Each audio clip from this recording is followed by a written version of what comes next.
Hi everyone, welcome to biology world. I hope যে তোমাদের পড়াশোনা খুব ভালোভাবে চলছে। যেমনটা তোমরা জানো যে জেনপাস ইউজির পরীক্ষার যে ডেট ছিল সেটা অনেকটা পেরিয়ে গেছে। 25শে মে তোমাদের পরীক্ষা হওয়ার কথা ছিল, অ্যান্ড আজকে তোমাদের জুনের 8 তারিখ হয়ে গেছে। এখনও পর্যন্ত কোনো নোটিফিকেশানই আসেনি পরীক্ষার। এমনটা কেন হচ্ছে তোমরা এখনও পর্যন্ত যারা জানো না, আই হোপ যে জেনে গেছো। বিকজ ওবিসি নিয়ে তোমাদের একটা ঝামেলা চলছিল এবং সেটার রিপোর্ট পেশ হয়ে যাবে কদিন পরে, যে আমরা জেনে যাবো যে কারা কারা ওবিসির অন্তর্ভুক্ত কারা না। এরপর হয়তো তোমাদের পরীক্ষার যেগুলো নোটিফিকেশান এখনও পর্যন্ত বের করেনি সরকার, সেগুলো তাড়াতাড়ি তোমাদের চলে আসবে। সো যারা সিরিয়াস অ্যাসপিরেন্ট রয়েছে তাদেরকে আমি বলবো পড়াশুনো খুব ভালোভাবে যেরকম তোমরা চালিয়ে যাচ্ছিলে এখনও পর্যন্ত চালিয়ে যাও।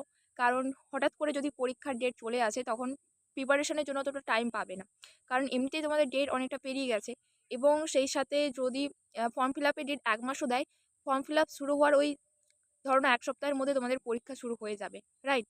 অ্যান্ড তোমরা জানো যে এবছর প্রায় সমস্ত পরীক্ষাগুলো যেগুলো সেন্ট্রালের পরীক্ষা হয় বা স্টেটের যে পরীক্ষাগুলো, আদার্স যে পরীক্ষাগুলো, যেমন তোমাদের ইঞ্জিনিয়ারিংয়ের যে পরীক্ষা, ফার্মাসি অর্থাৎ WBJEE, সেটাও হয়ে গেছে। অ্যান্ড যারা যারা ওখানে চান্স পায়নি তারা কি করবে, জেন পাশে অবশ্যই অবশ্যই তারা কিন্তু ফর্ম ফিল আপ শুরু করবে, মানে ফর্ম ফিল আপ করবে। তো তোমরা ভাবতে পারছো যে আগের বছরের তুলনায় এবছরের কম্পিটিশান তো অবশ্যই হাই হতে চলেছে এবং কাট অফও কিছুটা হাই যাবে, কারণ অনেক ভালো ভালো স্টুডেন্টও কিন্তু এবছর ফর্ম ফিল আপ করতে চলেছে। কারণ নিটে দেখেছো এবছরের কোশ্চেন পেপার কতটা টাফ ছিল।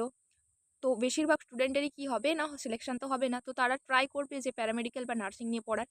তো ফিউচারে তারা কী করবে সেটা জানি না, বাট তারা কি করতে পারে যে ব্যাকআপ প্ল্যান হিসেবে নার্সিং করে নিল বা প্যারামেডিক্যাল করে নিতেই পারে।